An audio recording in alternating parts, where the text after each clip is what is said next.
tafuta kwa bidii kuisikia sauti ya Mungu 2026. Tafuta kwa bidii kuisikia sauti ya Mungu 2026. Narudia tena, tafuta kwa bidii kuisikia sauti ya Mungu mwaka 2026. Na hivyo kama kuitafuta sauti ya Mungu, maana yake ni kwamba lazima uwe mwombaji. Unajua ni kwamba sauti ya Mungu inajulikana sana. Shetani hawezi kuambia kwamba ukapeleka sadaka kanisani. Shetani hawezi kuambia kwamba ukafanya kazi ya Mungu mahali pale. Haiwezekani. Kwa kuna mambo mengine ambayo Mungu anapoongea wewe unajua kwamba huyu Mungu amesema na mimi. Kwa kuwa makini kwenye sauti ya Mungu, pendo wako utafanikiwa na kile kile. Sauti ya Mungu itakuwezesha kupata ushindi katika vita. Anachosema Mungu moja kwa moja kitakupatia ushindi katika vita. Kuna kitu ambacho Mungu anasema na wewe moja kwa moja kitakupatia ushindi. Mungu anaposema na wewe hakusukumi tu kwamba nenda ushinde, bali kukupatia mbinu za kupigana na kushinda. Kuna vita, hawezi kwamba sasa nenda tu akusukumize. Hapana. Kitu anachokifanya anakupatia mbinu ya kufanya ili uweze kupigana na kushinda. Na watu wote tangu Agano la Kale aliwapatia Mungu mbinu ya kupigana, walishinda. Mungu alipatia Yehoshafati maelekezo na kumwonyesha mahali palipo na tatizo. Msomaji wangu naomba usomee Mambo ya Nyakati 20 mstari wa 16. Mambo ya Nyakati 20 wa pili, Nyakati wa pili 20 mstari ule wa 16. Mambo ya Nyakati wa pili 20 mstari wa 16, Biblia inasema, kesho shukeni juu yao. Anatoa muda lini? Kesho. Hawa watu waliposoma kuelezea nyuma, kuna jeshi kubwa lilokatika kwa mataifa matatu linashambulia Yuda, na ilipanga vizuri sana, na ni wataalamu wa kupigana vita, na ni watu ambao wanajua vita ni nini. Walikuwa wamejipanga vizuri sana kwa ajili ya kupigana vita. Na sasa huyu mfalme Yehoshafati ndiye alikuwa mfalme kipindi hicho, alikuwa mfalme na anakabiliwa na vita. Sasa afanyeje? Sasa uamke na kuomba au kumshambulia adui. Wengine wanashangaa sauti ya Mungu na kuamsha, anaweza siongee, lakini ukashangaa usingizi unatoka mara moja. Ukiamka huna usingizi, sasa useme kwamba jamani, huo ni wakati wa kuomba. Naambia Bwana, nimeamka sina usingizi, na nataka uniambie vita yangu ikoje. Utaona Mungu anakuonyesha kitu cha kufanya, kama ni kuomba wewe mwenyewe au kuna mtu ambaye Mungu anataka umuombee. Wakati mwingine adui ndiye alisababisha, na kama ni adui, Mungu atakwambia ni adui, atakuonyesha njia gani ya kulishinda tatizo au jaribu. Na wakati mwingine Mungu analileta kwa ajili yako ili kuinua kiroho na kukuza kiroho. Kwa siku ya tatizo uliona kwamba ni mbaya, wakati mwingine Mungu anakuletea. Kwa mfano Paulo na Sila waliweka gerezani, wakapigwa, wakanyanyaswa, wakatina, lakini alikuwa na kusudi kwamba mkuu wa gereza aokoke, na kweli aliokoka. Bwana Yesu asifiwe sana. Unapotaka kumsikiliza Mungu, unataka kuonyesha tatizo, anataka kuonyesha tatizo lilipo na jinsi ya kulikabili tatizo. Utalikabilije? Kuna vita ambayo hauhitaji kupigana, bali mwache Bwana atakapokuambia. Hebu angalia Nyakati ya pili mlango 20 mstari wa 15, anasemaje hapo?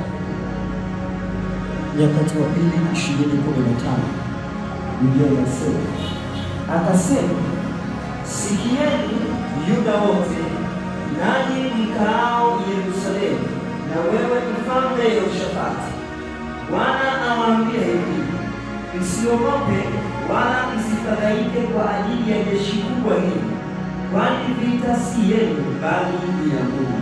Haleluya.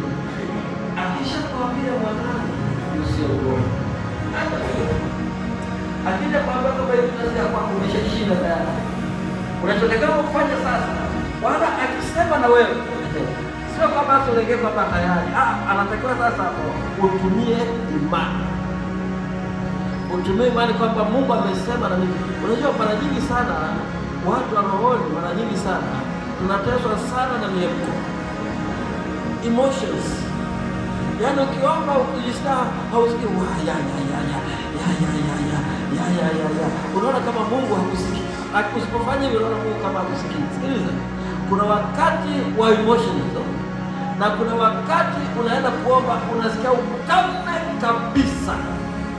Kwa wakati wa ukame kabisa tumia imani. Yaani wakati ukiomba unasikia unaona kama Mungu hakusikii, unaona kama Mungu haelewi, unaona kama hauko karibu na Mungu. Hapana.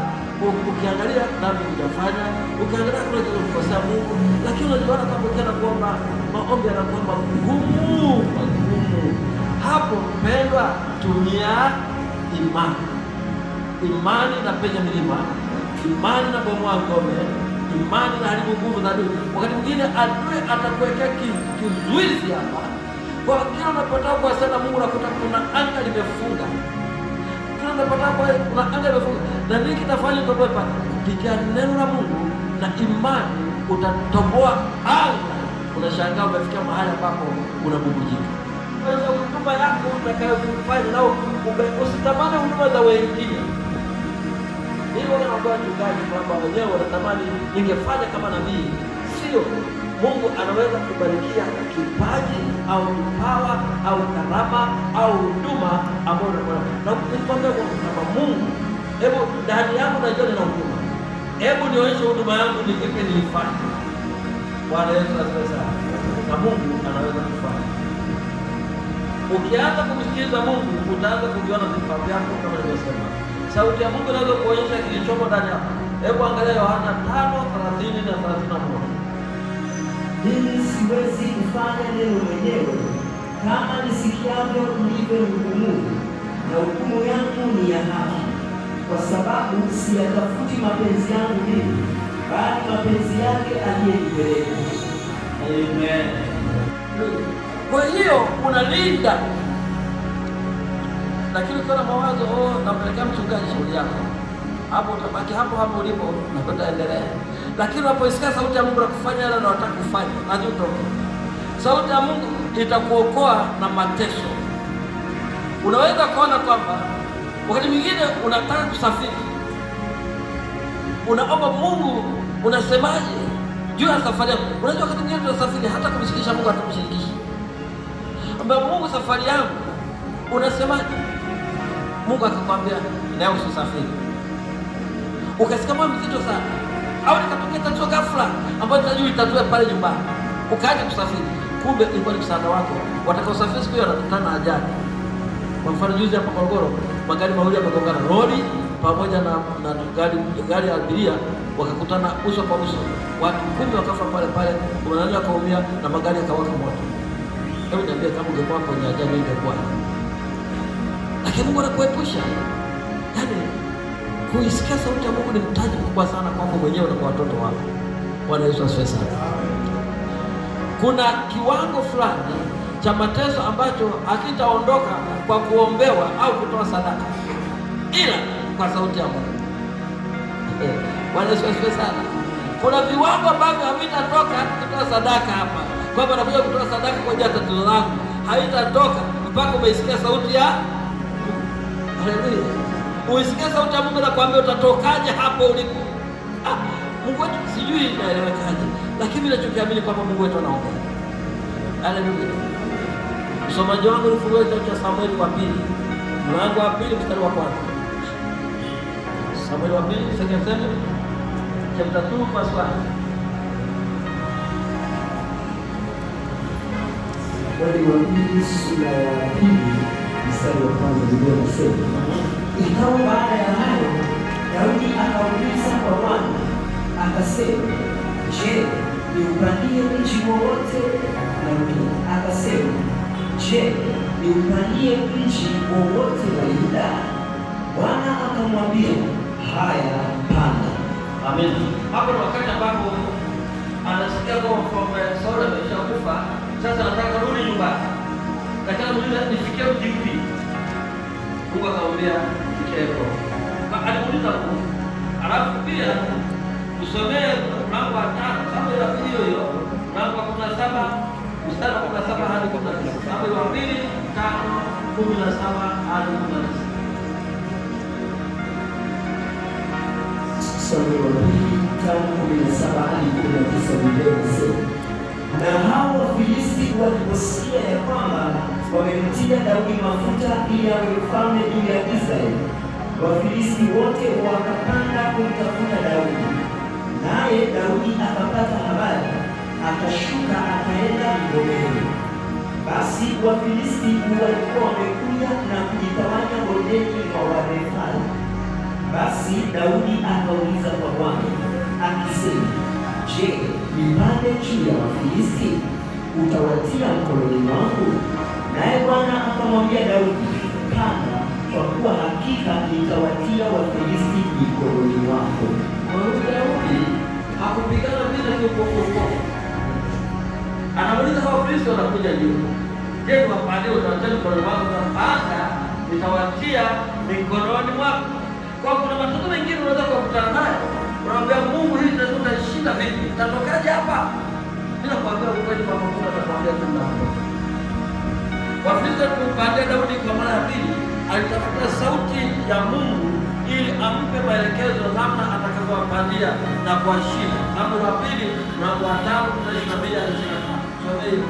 Samueli wa pili 5:22 hadi 25. Biblia inasema, lakini wakapanda hao Wafilisti tena mara ya pili, wakajitawanya bondeni mwa Warefai. Naye Daudi alipouliza kwa Bwana, alisema, usipande, zunguka nyuma yao. Alipouliza kwa Bwana niwapandie, Bwana akamwambiaje? Usipande, zunguka nyuma yao. Endelea. Ukawajie huko mbele ya Mifolsadi. Mbele ya Mifolsadi hiyo.